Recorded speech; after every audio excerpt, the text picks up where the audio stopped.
Houston, and approximately 10:22 this morning, some of our officers were around Howard and Galveston Drive, and speaking with a complainant who had reported his vehicle stolen earlier in the month of January. And he thought he had identified who had taken a car, so he had arranged to go and meet with the person. So the officers were there, and they observed a vehicle matching the description of the complainant's vehicle pull out from the location, so they began to pursue it and tried to stop the vehicle on traffic. And it's a late model black Chevy Malibu with gold rims, so kind of a distinct looking vehicle.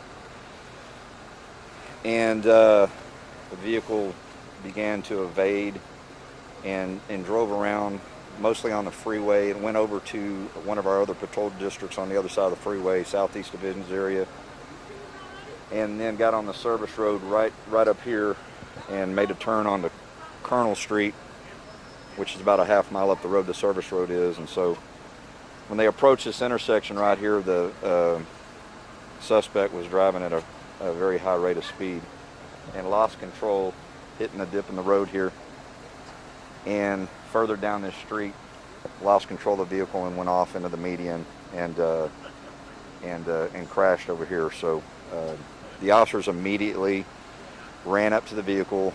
There was the car was in flames, and the driver was still inside, so they pulled the driver out and began immediately doing CPR, but unfortunately they were not able to save him. The pursuit lasted approximately 10 minutes. The suspect was a Hispanic male in his late 20s to early 30s. We don't have any identification or a name right now until we notify the family. And the crash occurred about 10:35 a.m. Like I said, right here on Colonel Drive in the 7100 block. Did the victim, in this case the suspect, did he have a chance?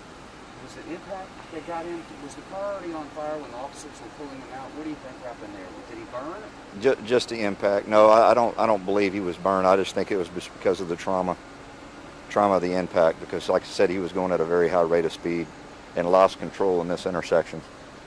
And probably another, 60, 70 yards down the street there, could not recover.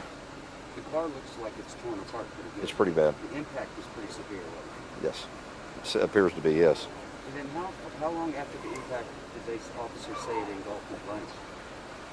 Well, immediately when they saw him crash, they ran up there and began to administer CPR after pulling him out of the car. Any officers injured? Not that I know of, no. Did the officers need to use their fire extinguishers? Did they carry them? We do carry fire extinguishers, but it was more smoldering. So I know I said it was engulfed in flames. That it's not probably accurate. There was some fire there, and but the main thing was the impact and the fact that they were able to get him out and try to begin CPR on him. Unfortunately, he was already deceased. Were they risking their lives when they were in there? Was there that much flame, or was it not such a fire? Well, any time something like that is going on, or you could say, yeah, there's always a risk inherent there, but their focus was then on trying to save his life. So what's next in the investigation? Well, we'll notify the family and try to get all the pieces together about exactly how this happened and how the suspect ended up in the vehicle or whatever. That's still got to be looked at. Because like I said, this vehicle was stolen and reported back on the 10th of January. So it's 12 days ago. Any other questions? Chief, thank you. Thank you. Daryn, D-A-R-Y-N, Edwards. Common spelling on Edwards, Assistant Chief HPD. D-A-R-Y-N? D-A-R-Y-N. Perfect. Y-N, Nancy Edwards. No, I'm handing you your mic. Oh, thanks.